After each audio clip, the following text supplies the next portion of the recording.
San Jose. I'm bringing the Live and Alive tour your way. I'll be at the San Jose Improv Friday, February 28th and Saturday, March 1st. Get your tickets now at ryansickler.com.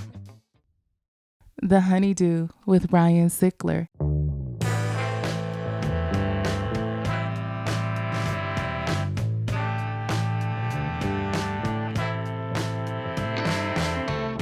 Welcome back to the HoneyDew, y'all. We're over here doing it in the Night Pants Studios. I'm Ryan Sickler saying thank you. Thank you for supporting this show. Thank you for supporting anything I do. I don't care what it is. Telling somebody's a big deal. A shirt. I don't give a I gotta watch it. It's YouTube. Check out that new tier that we have up on the Patreon where you're getting the Wayback early, but you're getting a lot of bonus content up there now. It's only $3 more. If you got to have more of this show, you got to check out the HoneyDew with y'all. All right. It is this show with y'all, and y'all have the craziest stories that, I mean, you hear me say it for years. And it's $5 a month. It'll be $5 a month. If you or someone you know has a story that has to be heard, please submit it to honeydewpodcast@gmail.com. All right. That's it. You guys know what we do here. We highlight the lowlights. I always say these are the stories behind the storytellers. I'm very excited to have this guest back on the HoneyDew. Ladies and gentlemen, Felipe Esparza. Welcome back to the HoneyDew, brother. What's up, everybody? Very structured podcast. Thank you. I've been doing my podcast. We have 500 episodes. Yeah, it came out. Am I allowed to say you're out by the airport? Yeah. Yeah, I loved it. We don't even know what we're not even structured like this. Well, let's stay structured real quick and stay on point. I guess name on my hand. Promote your new special right now. My new special comes out February 11. Raging Fool. Today. Directed by my wife, Lisa O'Daniel Esparza. Executive produced by my wife, Lisa O'Daniel Esparza, and Judy Marmel and Brittany. People at Levity. Thank you. So out today on Netflix. Called Raging Fool. Raging Fool. It's Raging Fool like that movie Raging Bull. Yeah. Because when I saw Raging Bull, the movie, I felt like, wow, man. Like this guy's life was bad as a boxer. He became a championship. He got arrested for dating, I guess, young people. He got him all fucked up at a bar. But So those women came in with a fake ID. Not his fault. He took them out of the bar. They were drinking in his bar. Anyways, nothing to do with what I was talking about. But when he had arrested, he had nothing, dude. Like he had nothing. He had nothing else to do with his career. Like he couldn't be a salesman. He couldn't be pretty much an actor. This guy does stand up. He's doing stand-up comedy, and most of his jokes are I don't know, they're funny, man. Like one of the jokes was real funny, man. A guy catches his wife with another man. The wife looks at him and goes, "Great, now he knows. Now the whole neighborhood gonna know. Big blabbermouth." What the fuck? But that was a dark, funny joke that.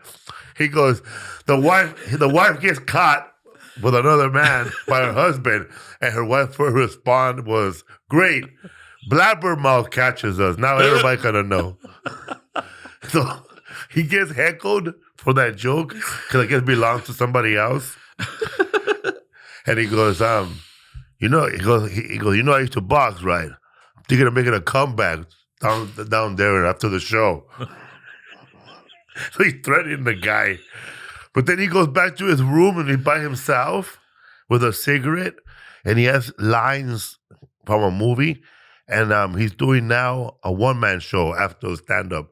So he's going red elephants, pink elephants. He's going over and over. He goes, he's doing the scene from I don't know, that movie with Marlon Brando where he's telling his brother that he could have been a contender. I could have been somebody. Yeah. I never really I never watched these movies, but when you watch them, man, and they're very outdated as far as the acting goes, because I guess people back then, they were making movies to look like a stage play. I think that car is called A Streetcar Named Desire, right? So he goes, he tells them, man, remember that night when you came into my dressing room and you said, hey kid, this is not your night. And he was ready to, he goes, not my night. I could have beat that guy, I could rip that guy apart, but I ended up taking a dive, and the guy ended up getting a shot at the title, and I got a shot to Palookaville. And he tells me, brother, because that's what we are. We're bums. He goes, we ain't shit. He goes, he goes, I got you a good fight, but you don't understand, man. I could have been somebody. You were my brother. You didn't look out for me. And that part always stuck to me, like, oh yeah, that's his brother. And he didn't look out for him. And and I'm thinking, wow, man, that's a good movie, man. That's what makes it a great movie. Because it's two brothers and one of them doesn't give a fuck about the other one. Did that happen in your life? Hell no. I was gonna say, is that what inspired? I mean, if you want to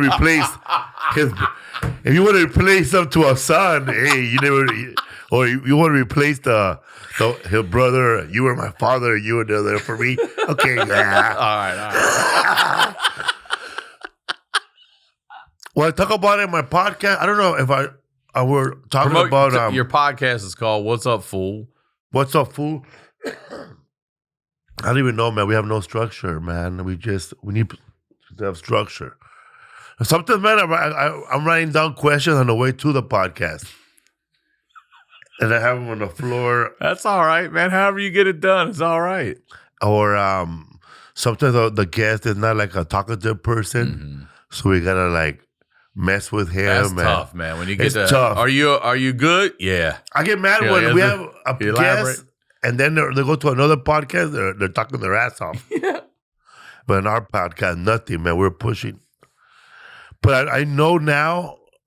I know one guest that was thrown off because I guess he's a gangster or cholo, or he's been in he always plays a gangster in movies, and we threw him off because we were watching a video about why are you gay. Why are you gay? So when he was not talking so much, I turned over at him and why are you gay? Did he leave or did he stay? But then he just he didn't not speak about anything. So then the question was, so you were locked up, right? What was that like? But that was after why are you gay? But we were being funny, maybe he'll play, maybe he's seen the video, but then the comments where you guys didn't even let that guy talk. You didn't want to talk. Bro didn't have anything. You guys never let the guy answer the questions. Well, let's talk about this because I had asked you coming in because I'm about to be 52. I thought you were younger than me. You look good. You say you're 55. We're talking about how I do feel like as comedians and the life we've lived with all substance and the alcohols and the chicken frieds and everything else, the mozzarella, all that garbage, we could look better. But I don't think we look as bad as we should. And you talked about... I think I look good, bro. People say I look like Salma Hayek.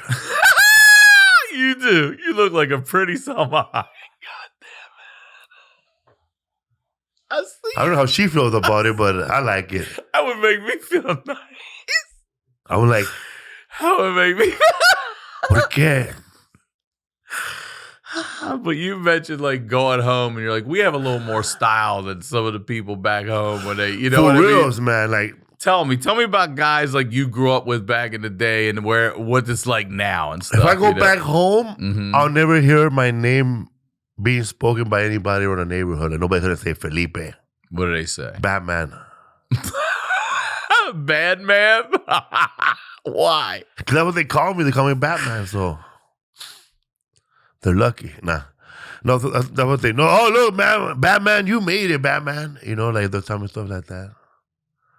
But my friends, man, I have a friend that when I was down and out, when I was partying, and this guy, my friend was who I always hung out with.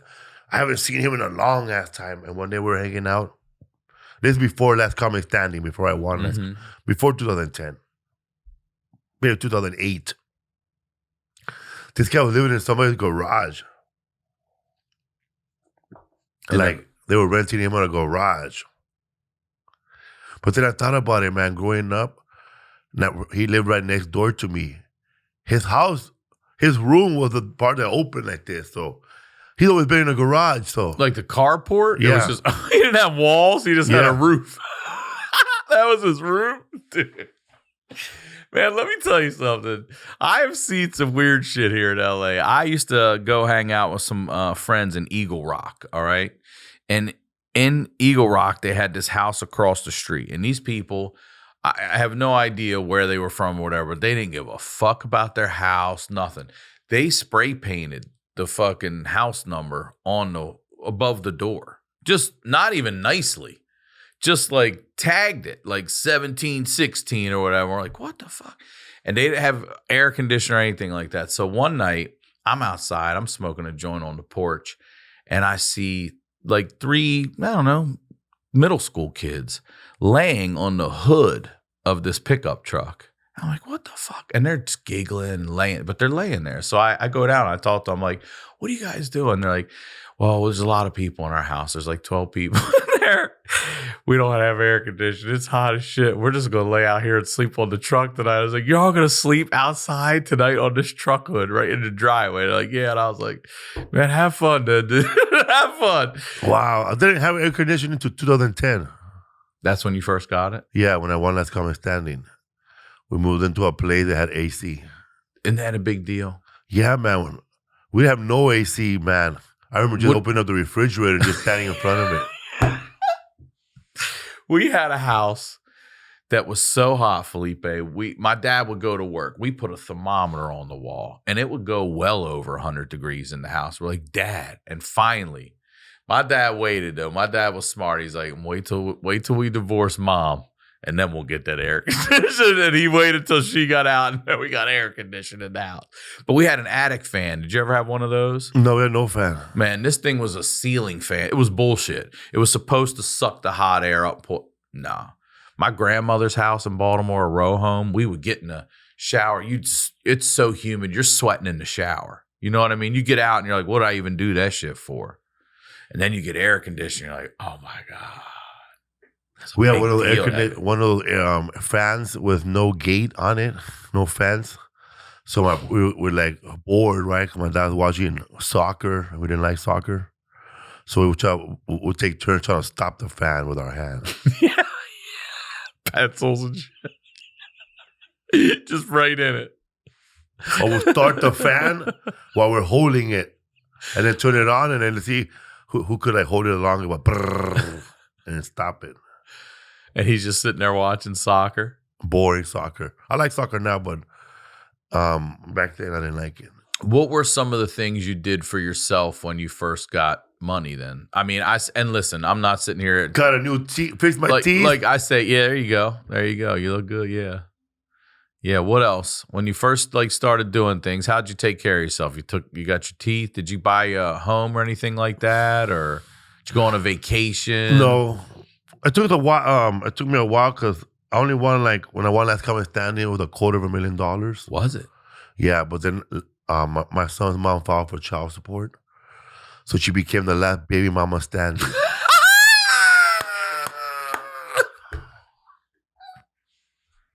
Yeah, listen, man. I also know she this was business. rooting for me, bro. 250, 20% minimum off the top to reps. Uncle Sam comes in, so then she's coming to get what's the net. Yeah. Oh, bro. But she was she tried she found that the next day, she was rooting for me, I don't normally like your dad, but I'm gonna vote for him. Did she really the next day? That's ice cold, bro. Your teeth weren't even done yet. I'm not even done, man. I could have broke my teeth opening the envelope. So NBC, I didn't have a manager then or an agent. Mm-hmm. And I had an agent, but he was more theatrical, so he didn't really count. So NBC approached me, like the main heads, the big shots, and they put me to the side. He goes, that the county of Riverside just put us as a child support on you. They're trying to get the whole check and then cut you a check.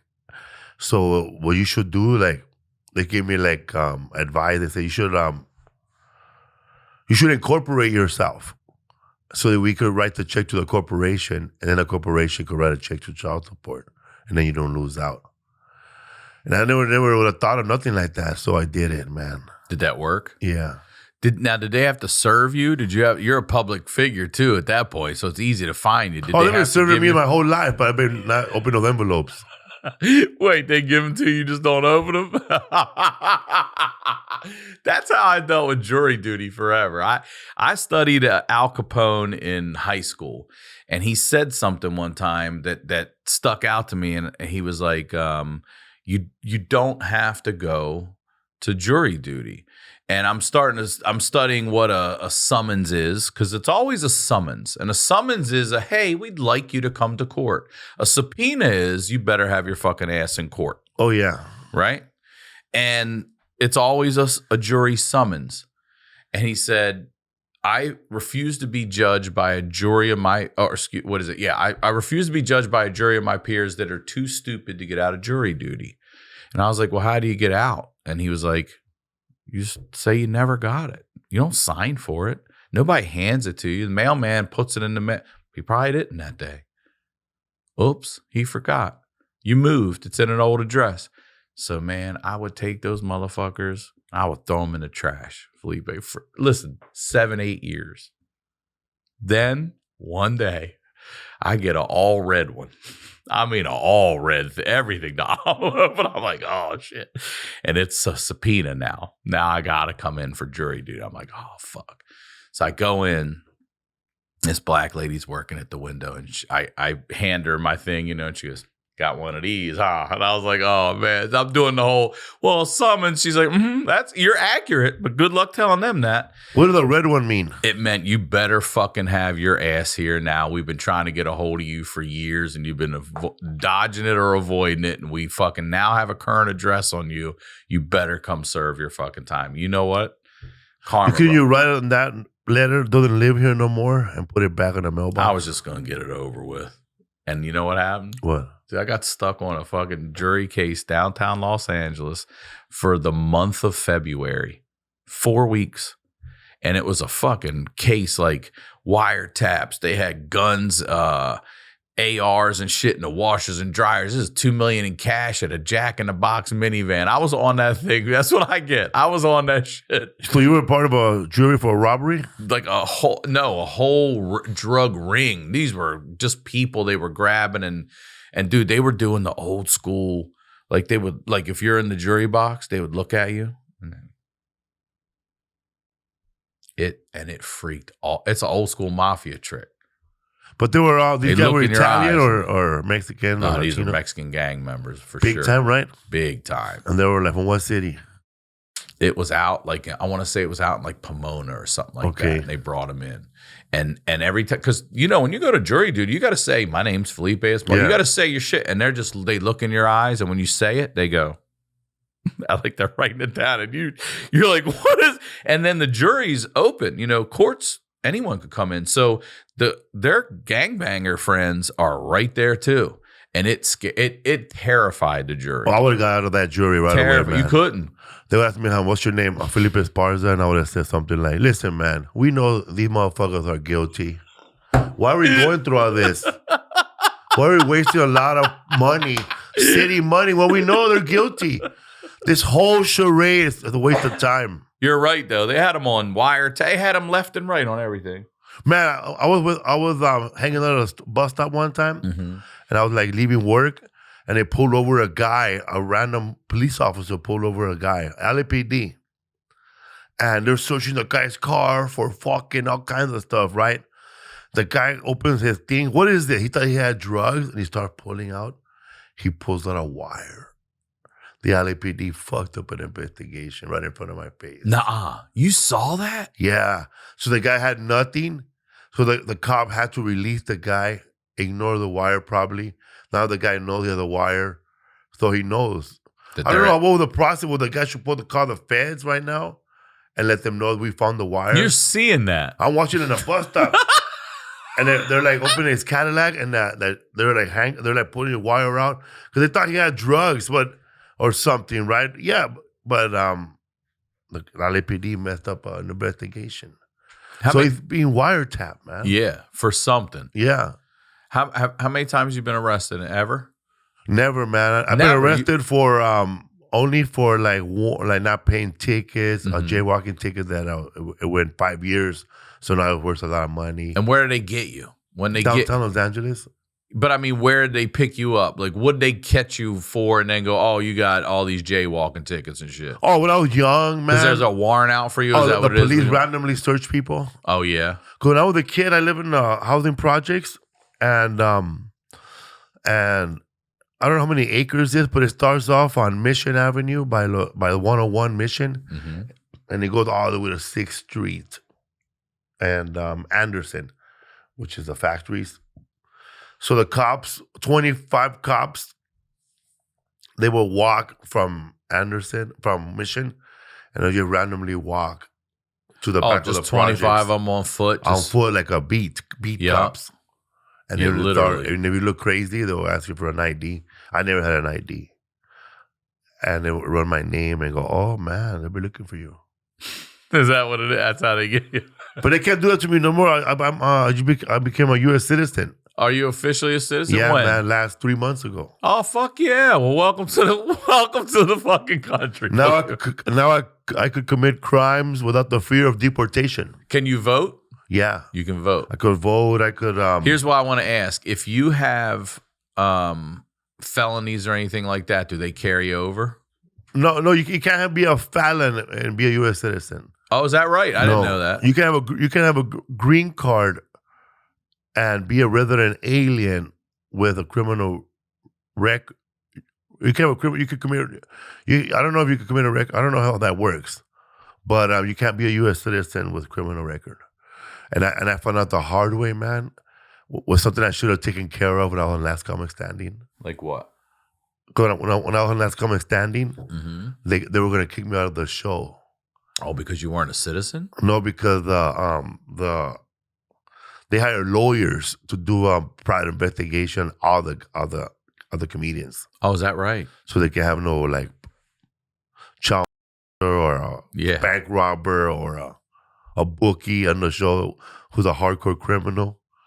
So they did a background check on everybody, man, everybody. So when they came back to me, they said that you have 3 bench warrants on you and arrest on sight. Right? Arrest on sites out there for you? You didn't know it? Didn't know. Arrest on sight. So in my head started spinning. They're like fucking Salma Hayek up on a sidewalk somewhere. So I didn't know that they were looking for me. Yeah. So I just told the guy, "Listen, man, like anybody, that ain't me. It ain't me, man. No, man, that's your name. Yeah, it could be my name. Anybody can have my name, but it can't be me. You know, they have the social security number. I had the right birth date. Because my brother probably stole my identity, and he got arrested and used my name because he had done that before. So he did? Yeah. So I had to get a hold of his daughter, and she sent me a picture of him, and I sent it to them. And they checked the photo to the arresting photo, and it wasn't me. Because my brother, he had never had a Yahoo or a Facebook or nothing. He like Jason Bourne, bro. He's just off the grid. Off the grid completely. So when I'm doing I'm a U.S. citizen, so I cleared that up, and I got on Last Comic Standing, and I won. But I never fixed that. That's something I should have taken care of when I won. I never dealt with that. So I just walked around with a bench warrant still. An arrest on site for how many years? Till 2010. Till 2023. That's 13 Never years took of care an of arrest it. on Idiot. So doing my U.S. citizen test. Wait, I gotta ask you a question.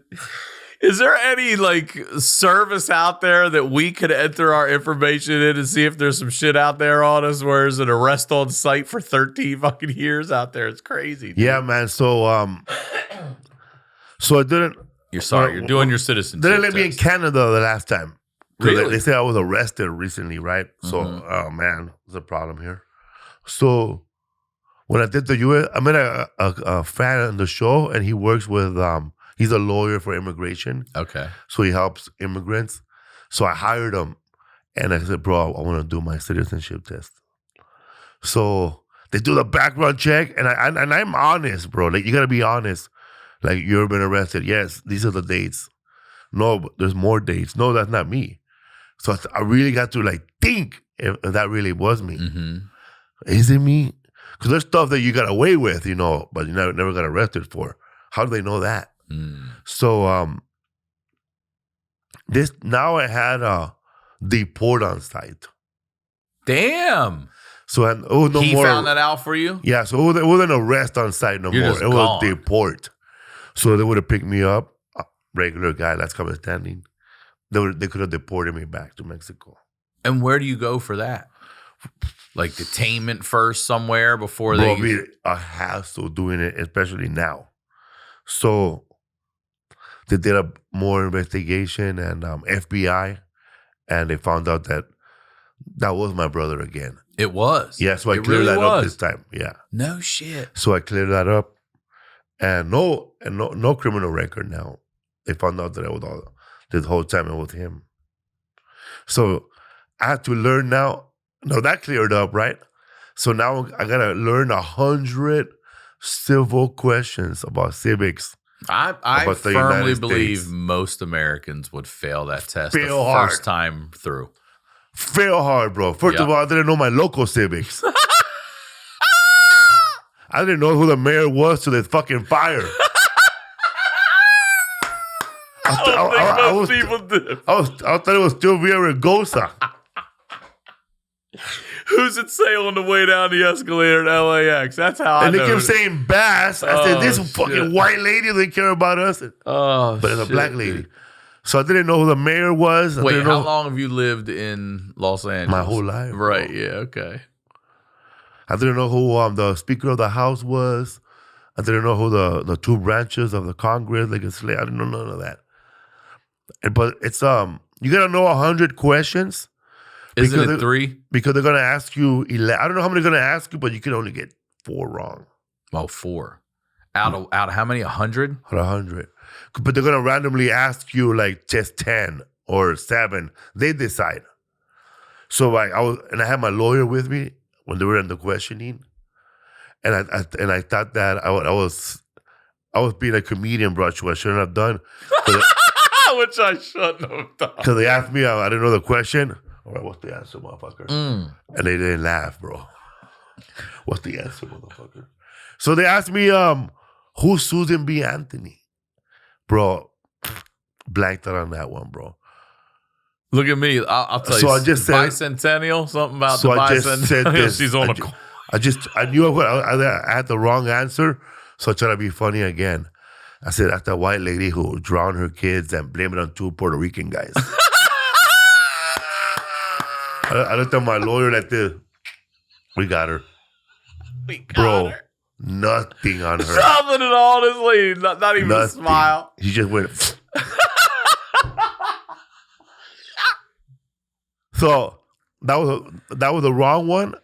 And shit. then 2 more wrong. Then they told me to go study again and come back. You got 1 more chance. Like right over there immediately, or you got to go home? Okay. So I went in a rabbit hole, bro, about who the fuck Susan B. Anthony is. Tell us. She's a woman who fought for civil rights for women in America, so women can have the right to vote in 1921. And I didn't know that women. So it's a whole bit now. Because I didn't know that women could vote. They couldn't vote in 1921. I guess that was when America was great. We've been fucking up ever since. But I went in a rabbit hole on women, right? Because, as a stand-up comedian, you just talk about, well, I'm a Latino guy, so I got to talk about being Latino or life in my neighborhood, being an immigrant, being Mexican-American. Life as an American, how I know it. But you never start to think about, how the struggle of women. So I went in a rabbit hole, bro. I found out that the women, they were burning in Salem, that were supposedly witches. Yeah, the witches. They were not witches, side bitches. side, man. Yeah, bro. Pilgrims were not fucking around, bro. like the fucking oh, it didn't rain, we get no corn. Side bitch. She's a witch, kill her. And or you got pregnant and it's a pastor. Side witch, kill this bitch. So then I think I found out that they stopped burning women for being witches or fake witches, or a woman had a thought, or an idea. I have an idea. You do because you're a witch, burner. Mm-hmm. Yeah. So 1860, bro, was the first time that a white man put his wife into an insane asylum. It was Elizabeth Packard, bro. She was thrown into an asylum for trying to be independent. She must be crazy. Yeah, she must be crazy. You're right. That was the first time somebody said, "Bitch, you're crazy." yeah, for real. It was her. That lady's like, wait, it was 1860, bro. I got an idea. Elizabeth Packard, bro. They put her into an insane asylum, bro, for trying to be independent, thoughts. trying to have a thought. I saw that bitch reading. Yup, witch. Which brings me back, because if I would have not went into a rabbit hole and learned that, I would have never got that episode of Family Guy, which I saw later on after I went to my rabbit. Made you understand. Because there's an episode of Family Guy when Peter is at a carnival and they have an old time one of those picture vending machine. The machine. It's pre-film, but it's a bunch of pictures. Yeah, it's a picture show, right? That's what they call it, the picture show, because it was pictures moving. the black and white, no sound. Yeah, it was pictures moving. Yeah. So, Peter goes, "Oh, look at this old timey porno," and there was a woman voting. Go, you rebel, you rebel riser, you. So yeah, man, I'm a U.S. citizen now. What made you want to do it? Like, why wait? You were born here? No, I was born in Sinaloa, Mexico. So what age did you come here?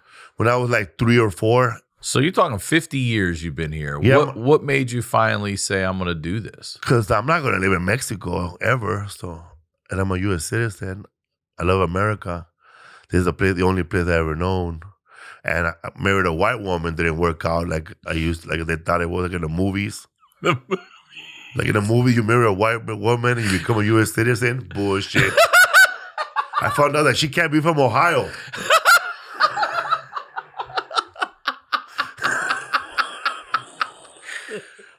Why couldn't you be a citizen for marrying a citizen? I always thought that, in the movies. That's not true. You can't. That's bullshit. If you marry a citizen, do you have to have a kid? Is that what it is? I don't know what it is. A child? Is that what it is? I guess you got to be like real, like freshly from another country, but I don't know.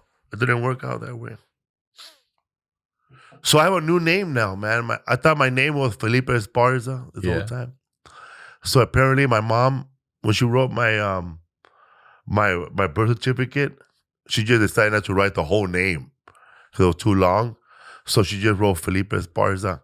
So when I became a U.S. citizen, on my real citizenship, my American citizenship, naturalized citizenship, it has my full name. I tried to go to the airport, bro. They thought I stole somebody's identity. They didn't want I had to prove that was me. Because my name is Felipe de Jesus Esparza Serna. That's your full proper name. And I never used that name. And your mom just put Felipe Esparza. Felipe Esparza, man. Did you know this was your full name? Yeah. You did. But I never used it. And I didn't use my mom's maiden name. So your driver's or your ID, whatever, is Felipe Esparza. No middle name. No middle name. Okay. And no my mom's last name in the back. I see. So now I have Serna too. So Pepe Serna, the actor, I think we're related. Wait, so what's your whole name when you... Felipe de Jesus Esparza Serna. And you had to prove you was... That's why I couldn't be a football player, bro. They couldn't fit my whole name in a jersey. There's no way, dude. There's no way, man. Pronouns is my name. Your whole last name is a they, them. It's a él, ella. I never thought about that. The pronouns, do they have them in Spanish? Do they translate? Like, what is it? He and she? Mm-hmm. Ella. L and Aya. Ella. Aya. I don't know. I don't know. Aya. A la chingada. I'm getting lost with it. I have a friend of mine that just he's a special ed teacher in I won't say where, at a school for middle school, I want to say, high school maybe. And they hired a new teacher, and they said, hey, now I grew up with this dude in Maryland, like it's a big football player and everything. So the principal came to him and said, hey, we have to let you know we hired a new teacher and she's trans. And to his credit, he looked right at him and he was like, okay, what are her pronouns? And they were blown away that he was even that, like, and they said, well, here's the thing. They don't go by pronouns. He's like, what do you mean? And he doesn't want to be called. So there's a new thing called mix. I'm just learning about this one. Mix. He's telling me about this. They don't want to use the Mr. or Mrs. So eliminating the R and the S, male, female, is now just MX. So there's no more R or RS. And it's mix. And he's like, huh? And he's so confused. I'll be honest with you. So am I. First time I've ever heard a mix before. I've heard Latinx. I guess the Asian version is MSG. Maybe. Misogynist.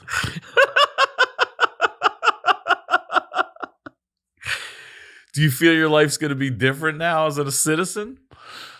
I mean, you did it at the right time, bro. Yeah, you did bro. it at the right. You snuck it right in. Boom, bro. You snuck it right in.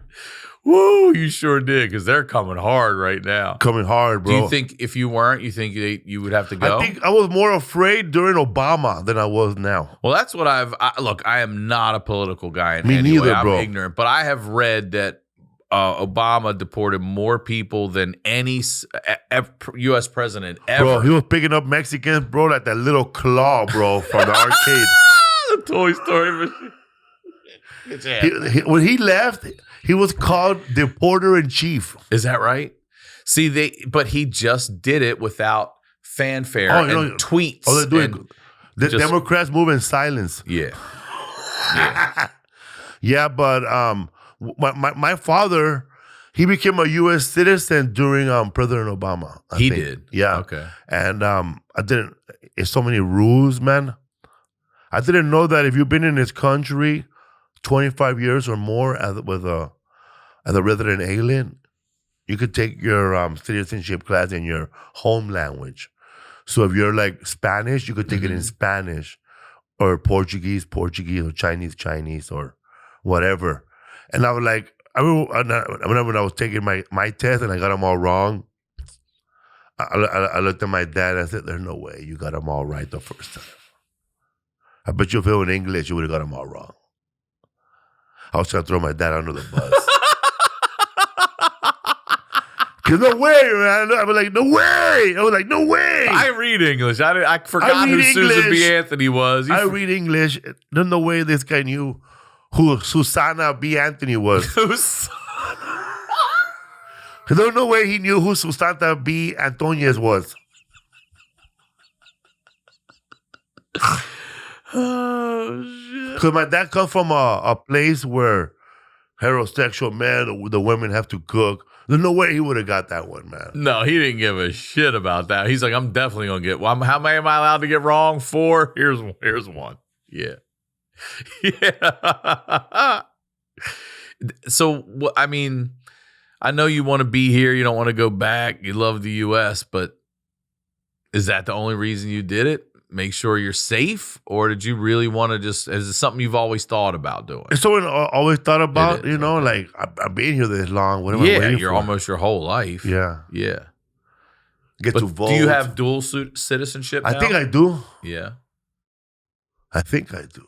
I'm going to have dual citizenship in Amsterdam too. Will you? How do you do that? I don't know, but I met an American over there. Shout out to the Dutch Oven podcast. That guy from Beaverton, Oregon, white guy, comic, and he found a program where You can go live in Amsterdam and get residence if you just prove that you're gonna sustain yourself. Like you can't come in there and saying I'm gonna go like they do here. You can't come in here talking about I'm gonna look for a job. I'm gonna find a job. You're gonna have money already. I see. So he came in saying, well, I'm a self-employed comedian. And he said that I have my own podcast, my own crew, whatever. He wrote it down and said, okay, you can stay. And then he moved there. And now he's starving. And if you... It's the same over there, too. Well, he's living with like 10 people, bro. Got good health care. Wait. So it's only 1 year? You stay for a year? Yeah, I don't know how long he's been there, but now he's about to get full health and he's about to get the full benefits as a Dutch resident. But I went to do his podcast, but it looked like he was living in the Dutch projects. Really? I looked around, bro. You know what you're from Baltimore. You know what projects look like. I do. But instead of a basketball in this Europe, they had a cement soccer field. Yeah, that makes sense. Yeah, it does. And man, the house is so narrow. Like there's no elevators. So everything all the furniture has to go in through a crane through the window. Oh, that's how they get it up? I noticed this time, bro, I saw a hook. Oh, that's where okay, I see. So the hook on top of the building where they put the rope and they pull up your couch and stuff up. Damn, that sucks. You ever done stand-up in Amsterdam? No. It's new. I've been to Amsterdam. When I was 16, I played soccer for the U.S. I made a team. My brother and I made like a development team. We were good, and I got to go over there for a month, Europe. And we stayed in Amsterdam and Rotterdam 2 different times. And I've never done stand-up there, but I really loved being 16 in this fucking Amsterdam. It was wild. We're going to the Bulldog Cafe. We're going to the Red Light District. We're just kids getting wasted. We didn't win one game. We got but you're in Amsterdam every day. We lost every fucking game. Yo, sleeping 3 hours. How you gonna win? Felipe, our first day there, those like you said, supervision though. We had chaperones and shit like that. But we our first day there, our first game, we go right down the field, score like that. We were like, we're gonna fuck these European kids up.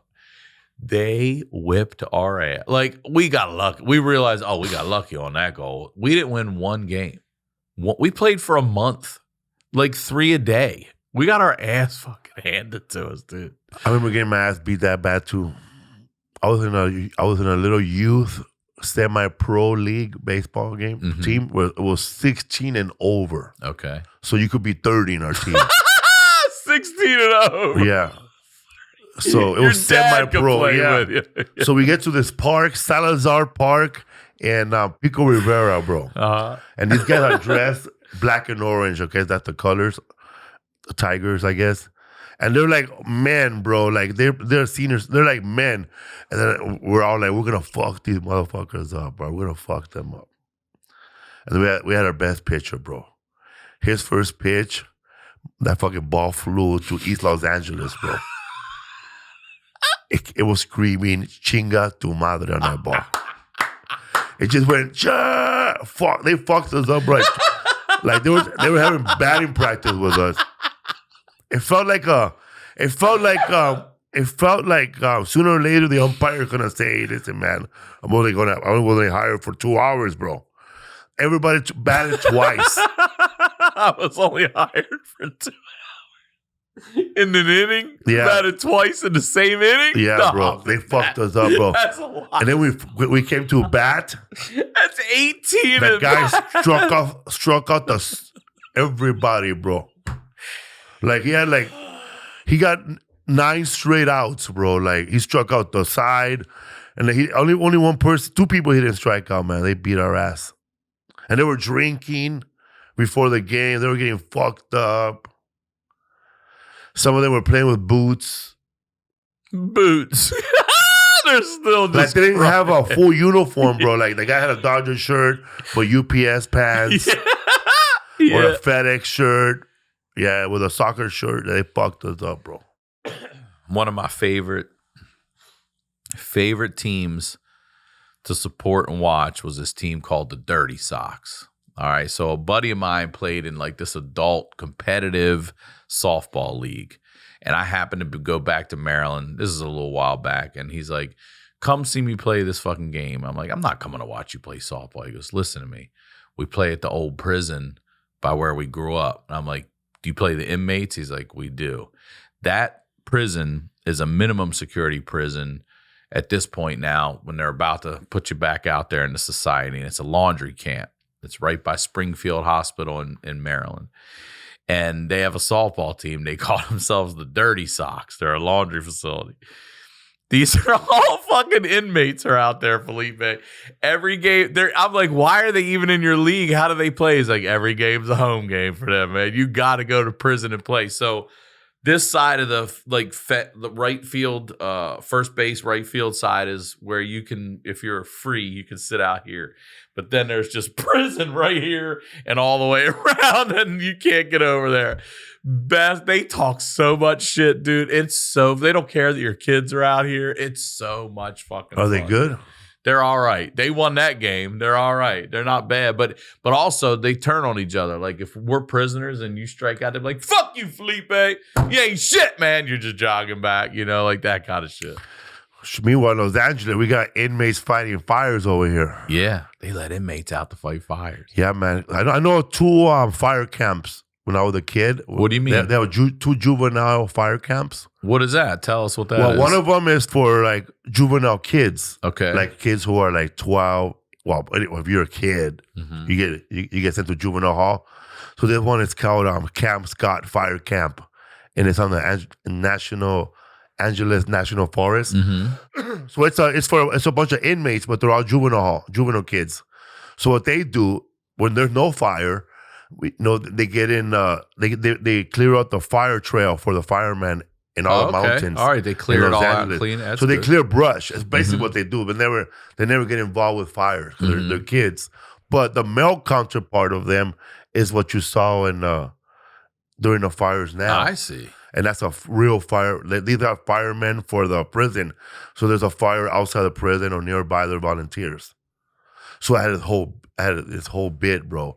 I didn't say it in Los Angeles. I just say it outside of Los Angeles. I was in Connecticut. I said, yeah, man. They had people fighting a fire from Mexico, man, because they needed wet backs, and they were. But before we get the firemen to come into United States, they had to wait for other firemen from all over the country, Sacramento. They had to get inmates to come and fight the fire, man. And that was the first time I saw Bloods, Crips, and Cholos stabbing the fire. Like, you should have seen these guys. They were sodomizing the fire, man. They were getting paid $5 a day to do this, so they were doing it for a bag of Doritos. Is that really what they were getting paid, though? $5 a day? $10 a day, for an inmate to fight the biggest fire in the city's history.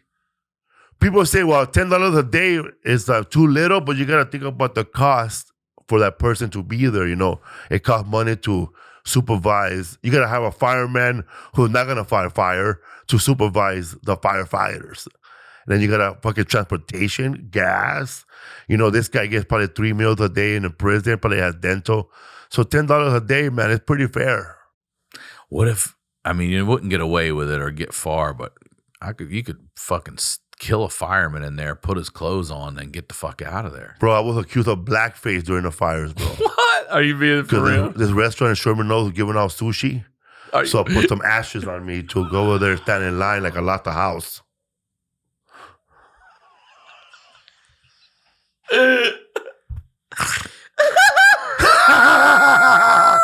right, cocksuckers, filling with the hee-hees and the ha-has. Oh, God damn, dude. For some people, man, like, I have friends. You have friends. Of course you have friends who lost the fire, right? Who what? You have friends who lost the fire, who lost their homes? I don't. My daughter, I don't know if I should. Yes, we do know people who, I won't say who. Just a lot of casting directors lost their fire. Hopefully they lost my original photo. Your original headshot. There's a lot of evidence gone in these. But since you've been living here how long? 20 years in Los Angeles? I've been here since 97. So there's been a lot of fires since you, right? The Thousand Oaks fire, remember? It's a fire. That's what I'm saying. It's a fire season here now, they call it. Like, we live in the desert. We have 5 seasons, and fire is one of them. Fire is bad. It's bad now. It's been bad, but it's worse now. And now you got this one right here. So where we are, I don't want to say too close, but you know, up there, we have a brand new one now. My brother's high school was burned down. He used to get bused to Pacific Palisades High School. Oh, is that right? Yeah, so his school was burned. Yeah, my daughter does camps and schools there and stuff, and I was telling her, like, it's gone. All of it's gone. You ever have any scares like that growing up? Earthquakes. Yeah. Yeah. Tell me about the first one you remember. Oh, man, the first one was the Whittier Narrows earthquake. It was 7 point something. Damn. And it shook the housing project. And you're downtown and you're getting it like that. It shook.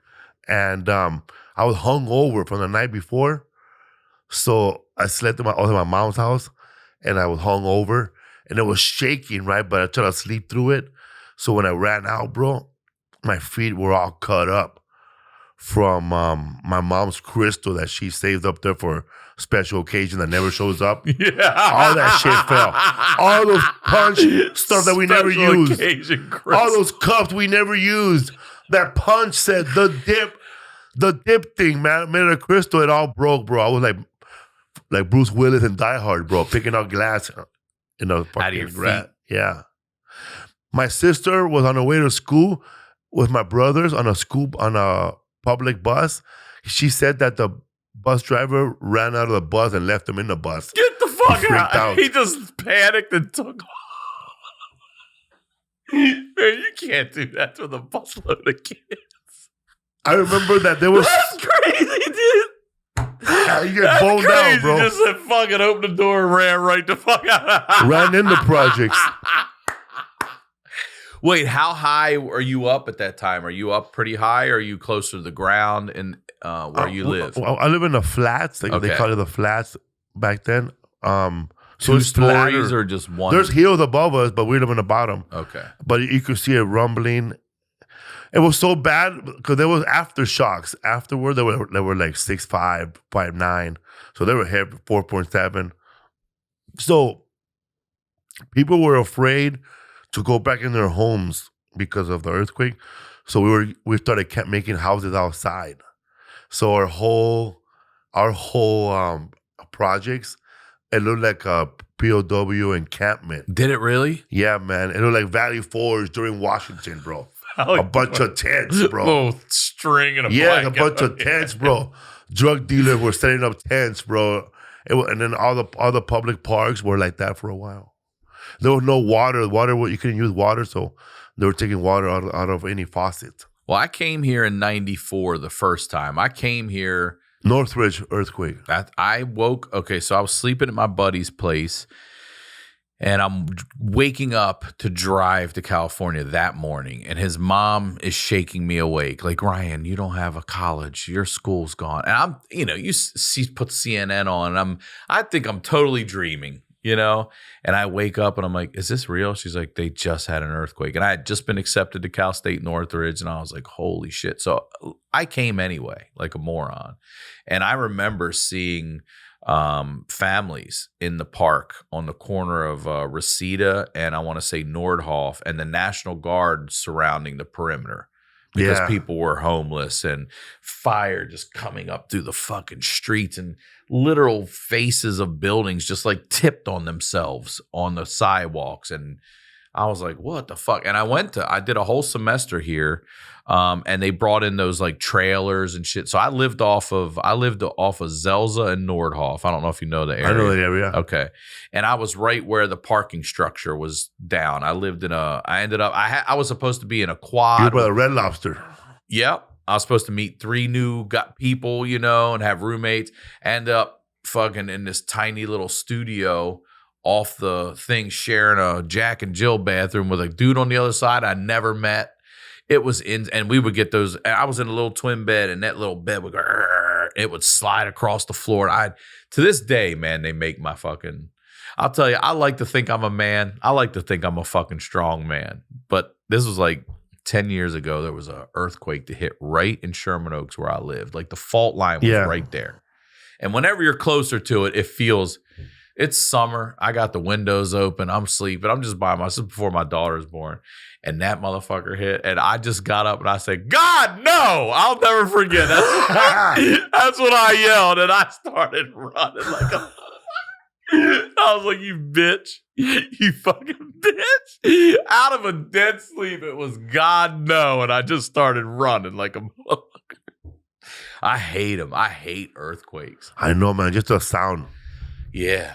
And the way you got three kinds. You got the ones that do that you feel them coming. And then you got the ones that wave like this. And the wave one, like if you live here long enough, you can feel it coming. Oh, yeah. You hear your glasses rattling. Slowly, huh? Yep. Mm-hmm. And then there's one that goes like this. Yeah. Yeah, for sure. And you're like, whoa. We had a few last year. You ever heard people say, oh, it's earthquake weather? A lot. Only when it's cloudy, right? Yeah. It's too hot. And then it drops at night a lot. Yeah. But that has nothing to do with it, right? And here's I'm fucking, listen, I know as much as apparently these people It's out here riots letting us weather. burn know. Yeah, yeah. All I know is they talk about this earthquake hitting California and it's going to fall off into the ocean and the valley's going to be oceanside. But nobody's ever really talked about that same damage being done by fire. Yeah. That's crazy. That's what Malibu's gone. The Palisades. All of Malibu is gone? A big chunk of it, like Moon Shadows, Dukes, all those big spots. Reel In. They're all gone, dude. We're lucky. And now there's one burning right outside right now. Another one. Another new one. You drove through it today. That area. So all of Malibu, like even that Taco Bell by the ocean. I love that it's the Taco Bell you're asking. It's burned. You know what? No way, man. That's the best Taco Bell in the country. If you guys never been there, this Taco Bell in Malibu, It's nice. you could eat a bean and cheese burrito for like Look at the $3 ocean. and look at the ocean. It is a great one. It's great. I know exactly what you're talking about. I'm stopped. They got a gas station right over next to me. I 100% know that. That was my go-to, bro. Back in the day, I would like get a bunch of weed and new hot chick I'm dating, you know, take cruising. That's my name right there on Sunset, right there by the Comedy Store. And then we just cruise, bro, all the way to Malibu and stop by that Ralph's in Malibu and buy the fried chicken right there. Take it to the beach. And then, you know, fucking Pelican takes off with the chicken if you're not looking. Yeah, that's just all. They know how to gone, open man. snack packs. They know how to open these birds in the beach. They know how to open chips. They know how to open Cliff Bars. They know how to open KFC. They'll take off your wallet and shit. Dude, they do. This one time, man, you'll laugh at this, dude. I'm driving. My daughter's really little, and the babysitter at the time is like, hey, my car just died, and she lived like 2 blocks from us. She's like, could you just take me back with you and drop me off? I go, yeah, sure. We start driving. My daughter might be 2 or 3. She still remembers this because she brings it up. But all of a sudden, out of nowhere, this full fucking turkey sandwich hits my windshield. Shut up. And I'm like, motherfucker. And I'm looking for the kid that threw it. You know what I mean? I'm like, oh, hell no. I do a circle back around. Listen, there's nobody. I look up. It's this motherfucking bird. Yeah. Took somebody else's fucking That's shit. fucked Didn't up. like it and fucking dropped it. I mean, all over my windshield, dude. I had to get out and wipe mayonnaise and shit off. I'm like, fuck this bird, man. You ever see the video of those kids that gave, I think it's here in Venice, they gave the seagulls laxatives and they're just shitting all, oh God, everywhere on everybody. Everybody's like, ugh. Does that kill them? It probably. I don't know. Yeah, I don't know. They're shitting everywhere. Huh? That was the old school was it? You give them Pepto and they blow up. That they didn't do that. They just gave them laxatives and made them shit everywhere. And they're just shitting everywhere, huh? I can't believe that bird took out with a sandwich. A full one, dude. Like, I'm imagining somebody's about to bite that. You know what I mean? It's full. It's completely full. No bites out of it. And it hit my window like a punk kid threw that shit. You know what I mean? I was like, oh, fuck. I got a babysitter and my kid in my car. I'm like, let me go see who this is. I know that those bird people, we got to preserve the birds. We're losing too many birds now, man. You got to teach these birds not to eat sandwiches. Yeah. That's what's fucking them up. Dude, thank you for coming on here and doing this with me, man. I always love having you on, Felipe Esparza. Thanks for having me, man. The HoneyDew. That's it or what? Yeah, the HoneyDew, bro. It's not it. Promote. Go ahead. You want to say something else? February 11th, when did this come out? Today, man. Watch my special on Netflix, Raging Fool. your podcast. My podcast, History for Fools podcast, where we talk about the history of everything. Me and my host, we read one book, and then we talk about it. The last episode was 3 weeks ago. We talked about the 1916 uprising in Ireland, when Ireland became a republic, and then in 1922 when Irish had their own revolution, when they fought the IRA. The IRA did not like how the treaty that they signed, and then they fought each other.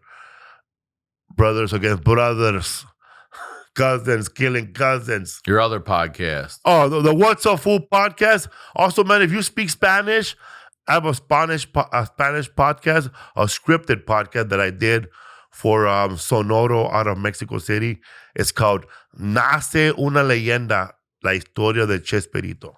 I did a documentary of a Spanish comedian. Oh, yeah? And I talked about his life and everything about him and his writings. And You narrate it? yeah, and there's interviews with actual people. Oh, that's cool. And I just talk about it.